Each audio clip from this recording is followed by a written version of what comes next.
Halo, saya Anggoro Dwi Pangestu dari Etika Teknologi Laboratorium Medik. Kali ini saya akan menjelaskan materi tentang diksi. Diksi adalah pilihan kata yang tepat dan selaras untuk mengungkapkan gagasan sehingga diperoleh efek tertentu. Diksi adalah pilihan kata di dalam tulisan yang digunakan untuk memberi makna sesuai dengan keinginan penulis. Cara diksi adalah tepat, benar, dan lazim. Pemilihan diksi yang tidak tepat menyebabkan perbedaan makna dan pesan penulis tidak tersampaikan. Syarat diksi yaitu makna denotatif dan konotatif, makna umum dan khusus, kata konkret dan kata abstrak, sinonim, kata kajian dan kata populer, jargon dan slang.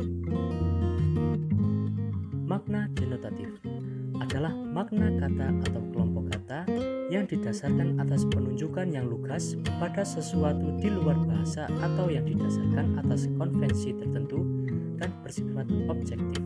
Ciri-cirinya, makna kata sesuai apa adanya, makna kata sesuai hasil observasi, makna yang menunjukkan langsung pada acuan atau makna dasarnya. Contoh, kambing hitam Pak Arif sudah terjual di pasar hewan. Makna konotatif. Menurut KBBI, konotatif adalah kata yang mempunyai makna lain di baliknya atau sesuatu makna yang berkaitan dengan sebuah kata. Ciri-cirinya, makna tidak sebenarnya, makna tambahan yang dikenakan pada sebuah makna konseptual, makna tambahan berupa nilai rasa. Contoh, lilin anak yang ringan tangan dan bayi. Makna khusus. Makna khusus adalah kata yang memiliki makna khusus. Kosakata ini digunakan dalam bidang ilmu atau lingkungan tertentu.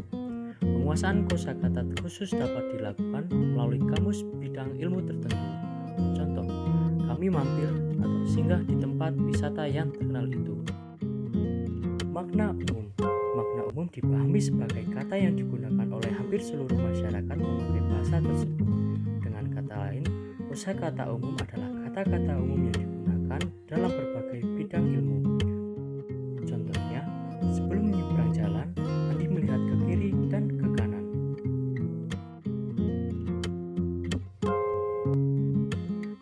Kata konkret. Kata konkret merupakan kebalikan dari kata abstrak.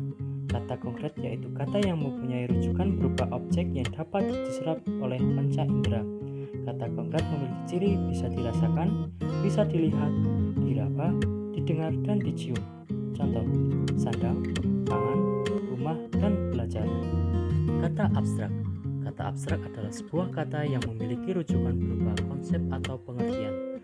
Sesuai dengan namanya, kata abstrak lebih memerlukan pendalaman pemahaman karena sifatnya yang tidak nyata. Contoh, kaya, miskin, kesenian, kerajinan. Sinonim. Sinonim adalah beberapa kata yang mempunyai arti sama atau hampir sama. Sinonim disebut juga padan kata.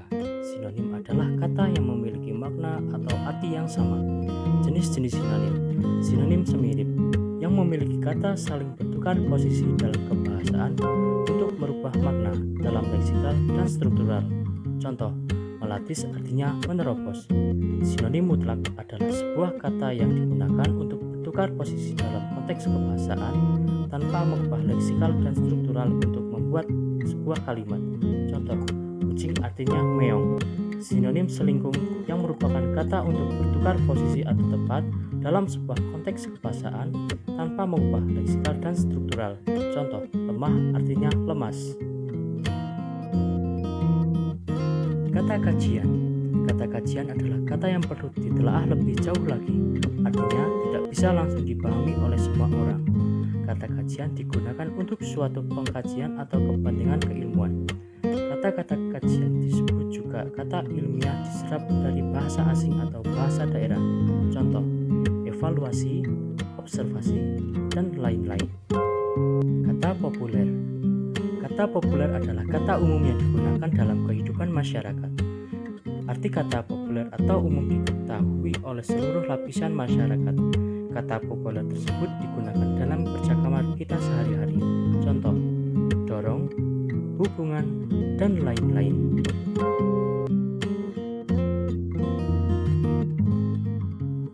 Jargon. Jargon adalah kata-kata teknis yang digunakan secara terbatas dalam bidang profesi, ilmu, atau kelompok tertentu. Slang.